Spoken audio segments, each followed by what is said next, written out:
안녕하세요. 방콕에서 부동산 에이전시 운영 중인 고마저씨입니다. 자, 오늘은 송금 관련 내용 가지고 이야기를 해드리도록 하겠습니다. 이거는 태국뿐만이 아니라 다른 나라에 송금하시는 분들도 봐두면 좋습니다.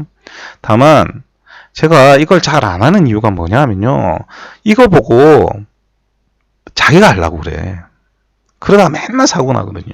이게 사고가 날 수밖에 없어요. 왜냐하면 제가 어떤 서류 저희들이 드리는지 얘기 안 해주잖아요. 여기 있는 서류만 갖고 가면요, 안 보내줘요. 그리고 사고가 제일 많이 나는 게, 어떤 거래를 하면 사고가 제일 많이 나느냐, 워크인에 있을 때 사고 제일 많이 납니다.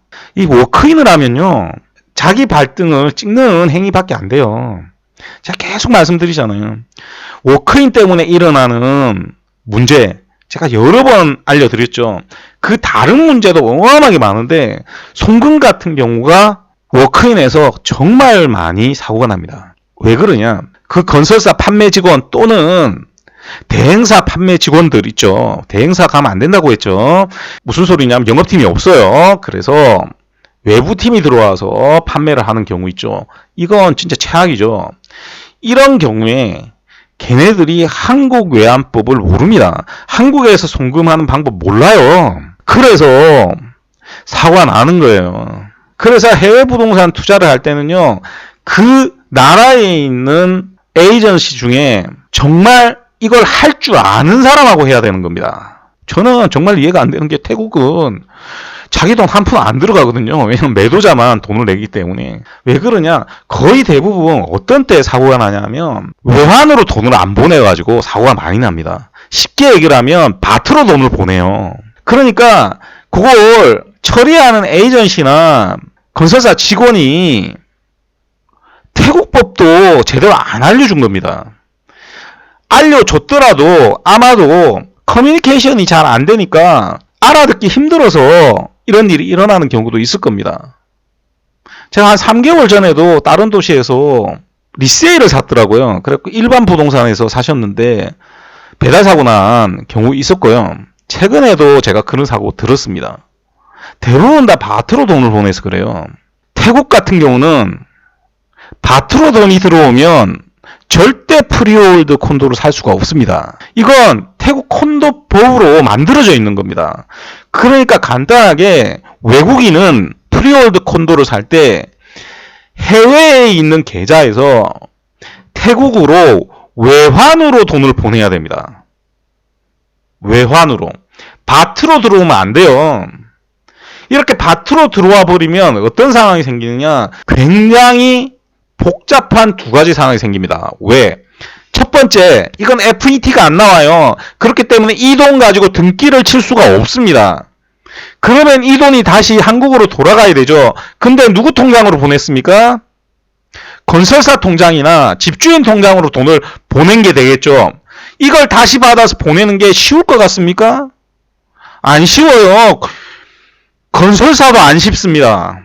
그래서 무조건 외환으로 돈이 들어와야 되는 겁니다. 그리고 한국이 아닌 나라들은 대부분 절차가 복잡하지 않아요.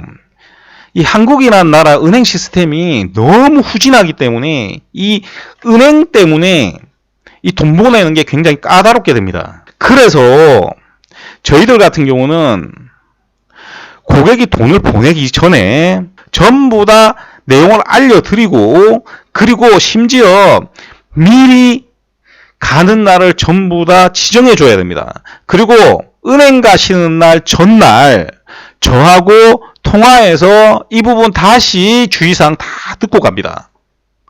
제가 제일 신경을 많이 쓸 때가 이 송금할 때입니다. 좀 한 콘도에 많은 유닛을 팔게 되죠. 그러면 이 송금 하려고 하면 한 달 반 정도 걸리거든요. 그러면 제가 거의 알아놓습니다. 신경을 너무 많이 써서. 왜 그러냐면 이 송금은 제가 해드릴 수가 없어요. 제가 서류도 드리고 알려도 드리지만 스스로 준비해야 되는 서류들도 몇 장 있고요. 그리고 이걸 직접 들고 가서 은행에서 승인받고 보내는 건 고객의 몫입니다. 근데 한국 은행이 정말 이상한 시스템이 있어서 이게 한 은행 가가지고 안 될 때가 있어요. 그럼 또 은행을 옮겨가고 하는 상황이 생길 수가 있습니다. 그래서 전날 얘기해야 되고요. 송금을 하는 날 있지 않습니까? 송금을 하는 날도 제가 항상 그분들한테 해드리는 얘기가 뭐냐면, 저한테 송금증 보내주시고 그리고 나서 바로 은행 벗어나지 마시라. 저희들이 확인 다 하고 틀린 부분이 있으면 바로 가서 수정을 해야 된다. 그렇기 때문에 절대 은행을 벗어나지 마시라고 얘기를 해 드립니다. 그리고 돈을 보낼 때는 반드시 형식이 필요해서 그 형식을 맞추지 않게 되면 나중에 문제가 생길 수가 있게 됩니다. 자, 따라서 여러분들이 앞으로 돈을 보낼 때 이 부분 분명하게 여러분들 머릿속으로 생각해야 됩니다. 태국에서 전부 다 프리월드 사잖아요. 리스월드 잘 안 사요. 방콕 같은 데는 리스월드 제가 사면 돈을 까먹는다라고 했죠. 그런데 리스월드가 되는 지역은 특정한 지역에, 아주 좁은 지역에 외국인이 확 몰렸고 그 외국인들이 프리월드를 살 수 없는 상황. 1, 2년 전에 푸켓 같은 경우에 러시아 애들이 피난 왔지 않습니까? 러시아 애들이 피난 와가지고 걔네들이 외환으로 돈을 보낼 수가 없어요. 그러니까 바트로 사야 되니까 그때는 리스월드로 사는 경우가 굉장히 많았습니다. 근데 방콕 같은 경우는 그게 좋지 않다라고 했죠. 심지어 리스월드 콘도들이 더 비쌉니다. 그 대표적인 리스월드 콘도가 원방콕, 두짓, 센트럴파크 이런 데가 대표적인 리스월드 콘도예요. 자, 그런데 여러분들이 리스월드 콘도를 사거나 법인 만들어서 콘도 사지 않는 한 전부 다 프리월드 콘도를 사게 됩니다. 이 프리월드 콘도는 반드시 해외에서 외환으로 돈이 들어와야 됩니다. 그래서 미국 같은 데서 보낼 때는 되게 쉽고요. 다른 나라에서 보낼 때 다 쉬워요. 그냥 계약서만 들어가면 됩니다.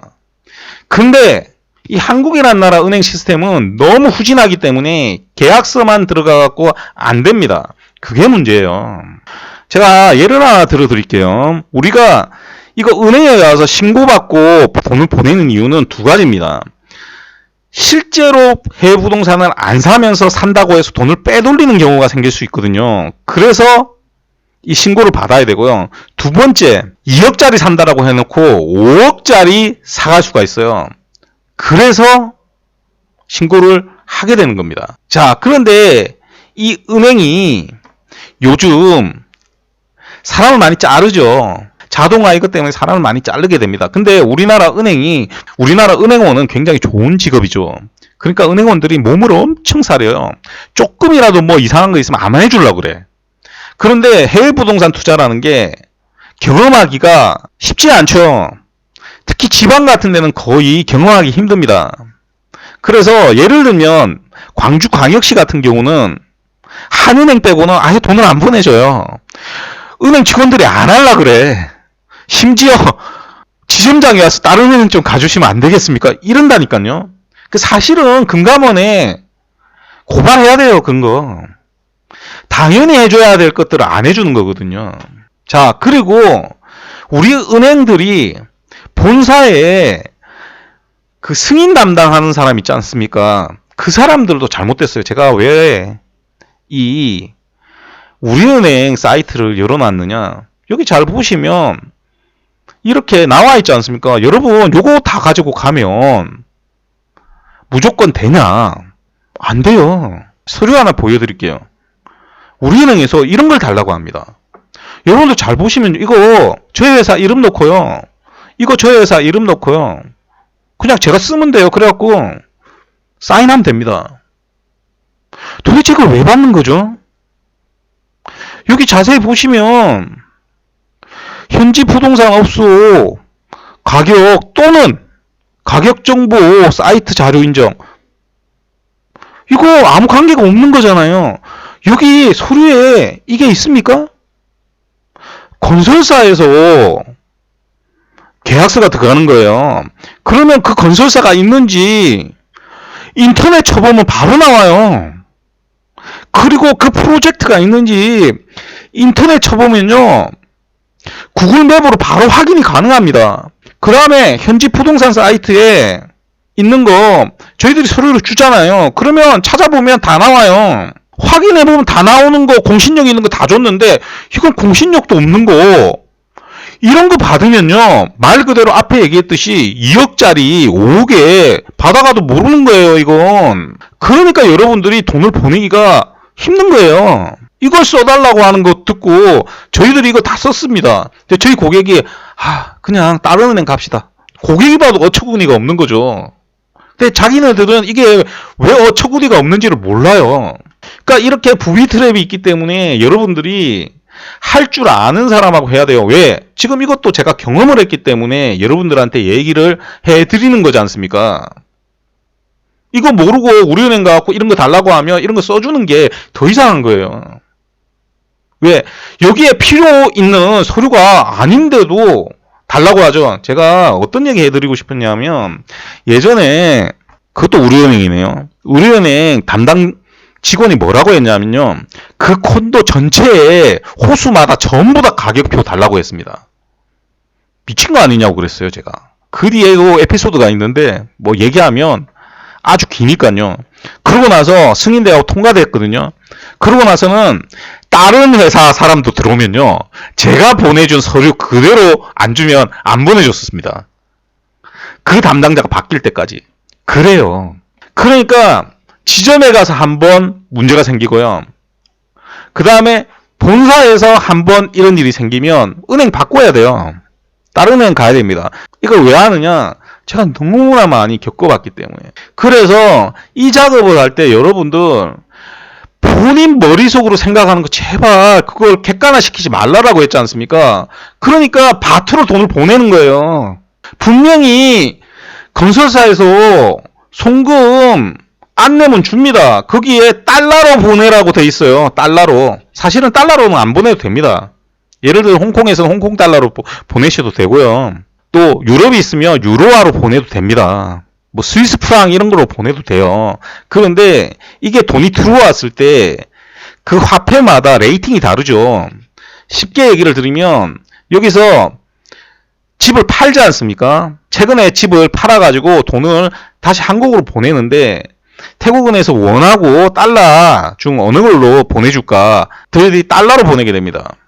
그게 얼마큼에게 4천만 원인지는 제가 알려드리지 않았지만 어쨌든 원하고 달러하고 4천만 원 차이 납니다. 그러니까 다른 화폐로 돈을 보내게 되면 레이팅이 안 좋을 수가 있습니다. 은행에 들어왔을 때. 그렇기 때문에 여러분들이 대부분 달러나 아니면 화폐 가치가 높은 외환으로 돈을 보내게 됩니다. 그런데 왜 이런 사고가 벌어지느냐? 앞에 얘기했듯이 잘못된 방향성을 가지고 잘못된 루트로 콘도를 사서 그런 경우가 첫 번째고요.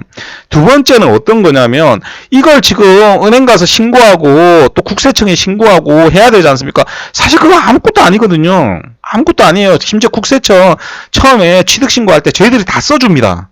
그대로 넣으라고. 아무것도 아니에요. 그런데 그걸 안 하려고 편법으로 뭘 해볼까? 편법으로 안 돼요. 그냥 편법으로 되는 나라 가서 하셔야 돼. 태국에서는 앞에도 얘기했듯이 바트로 살 수가 없기 때문에 편법으로 안 됩니다. 그래서 명확한 거예요.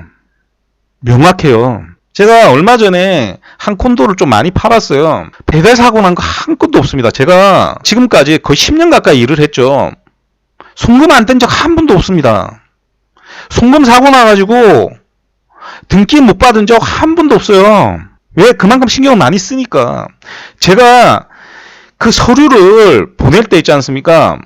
건설사 애 보고 서류 보내라고 하면요, 제 돈 안 들어요. 건설사에서도 서류 원래 보내줘야 되는 거니까. 그러면 추가 서류가 안 가요. 그냥 계약서만 갑니다. 그거 들고 은행 가면 돈 안 보내줘요.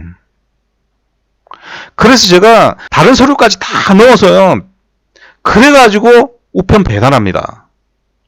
그러면 10개면요, 그 돈이 얼마나 올 것 같습니까? 그 돈 제가 따로 고객한테 받고 있지 않아요. 왜 그렇게 해야 되느냐? 그렇게 해야 송금할 때 고객이 편합니다. 고객이 편하다니까요. 그리고 송금하는 날 고객이 은행을 가지 않습니까? 그 시간은 제가 스케줄을 다 비웁니다. 아예 아무 일도 안 해요. 몇 시에 가는지 정확하게 약속 딱 잡고 그 시간에는 제가 전화기만 딱 보고 있습니다. 그러면 하시다가 막히면요. 통화가 안 되기 때문에 문자가 계속 와요. 그럼 계속 문자로 요건 틀렸습니다. 요렇게 하세요. 다 알려주는 겁니다. 그래서 이게 만만한 일이 아니에요. 은행 갖고 하는 게 이게 어느 나라나 마찬가지입니다. 한국에서 돈을 보낼 때는. 한국에서 돈을 보낼 때 그 나라 화폐로 보낼 수 있는 나라라고 하더라도 함부로 보내면 안 돼요. 다 신고하고 보내야 되는 겁니다. 그래서 여러분들 다시 말씀드리지만 태국으로 돈을 보낼 때는 외환으로 들어와야 되고요. 그리고 한국에 있는 계좌에서 보낼 때는 은행 가서 신고하고 승인받고 돈을 보내야 됩니다. 요거 두 가지를 꼭 유념하시고 송금을 하시길 부탁을 드립니다. 제가 지금 어떤 서류 들어가는지 뭐 하는지 안 가르쳐 드리잖아요. 제가 이 송금 내용을 제가 잘 얘기를 안 하려고 합니다. 왜 그러냐면 이걸 얘기를 하면요. 또 혼자 가서 해. 그러다가 사고 나면요. 남 탓해요. 그래서 그러는 겁니다. 그래서 저 아니라도 되니까 꼭 잘 아는 사람, 이 부분에 대해서 확실히 아는 사람하고 거래를 하시길 부탁을 드리겠습니다. 한 몇 달 전에 통화를 한 적이 있었는데 그때 저기 리스월드 콘도를 사신 분이 있으시더라고요. 그분이 저 말고 다른 나라, 그러니까 한국 사람이 아니고 태국 사람도 아니고 유럽 출신의 에이전시하고 거래를 했더라고요. 제가 통화를 하면서 리스월드 콘도의 문제점에 대해서 막 얘기를 했거든요. 그러니까 그분이 그 사람도 똑같이 얘기하더라. 그렇게 손해본다라고 얘기를 하더라. 근데 나는 그게 사고 싶어서 샀다라고 말씀하시더라고요. 그래서 제가 그 에이전시에 있는 에이전트가 굉장히 양심적이라고 그리고 잘 아는 사람이라고 얘기를 했습니다. 그러니까 그렇게 잘 아는 사람한테 하면 아무 문제가 없어요. 해외 부동산 할 때는 제가 누누이 강조드리지만 잘하는 에이전트하고 하는 겁니다. 잘하는 에이전트하고 하는 겁니다. 여러분들 혼자 가면요. 바가지만 써요. 제발 워크인 하지 마세요. 제가 워크인에 대한 얘기도 어마어마하게 했죠. 그 얘기 또 해야 되겠습니까? 그렇죠. 그러니까 제발 잘하는 에이전시하고 거래를 하시길 부탁을 드립니다. 그래야지 정확한 가격에 콘도를 살 수가 있고요. 또 사면 안 되는 콘도 안 사게 되고요. 그리고 송금할 때도 문제가 안 생기게 됩니다. 그래서 오늘 다시 송금 문제에 대해서 이야기를 해 드렸습니다. 자, 이 내용 듣고 또 연락 와갖고 내가 송금을 잘못했는데 어떻게 하면 되냐, 그런 문의는 하지 않으시길 부탁을 드립니다. 제가 잘못 온 거 어떻게 처리해 줍니까? 그렇지 않습니까? 그리고 제가 수익이 생기는 게 하나도 없죠. 전 자선사업가가 아닙니다. 그러니까 그런 거는 저한테 물어보지 않으시길 부탁을 드립니다. 스스로 했기 때문에 스스로 해결하셔야 됩니다. 냉정하지만 그게 정답이죠. 자, 오늘도 들어주셔서 대단히 감사드리고요. 이상 저는 방콕에서 고마저씨였습니다.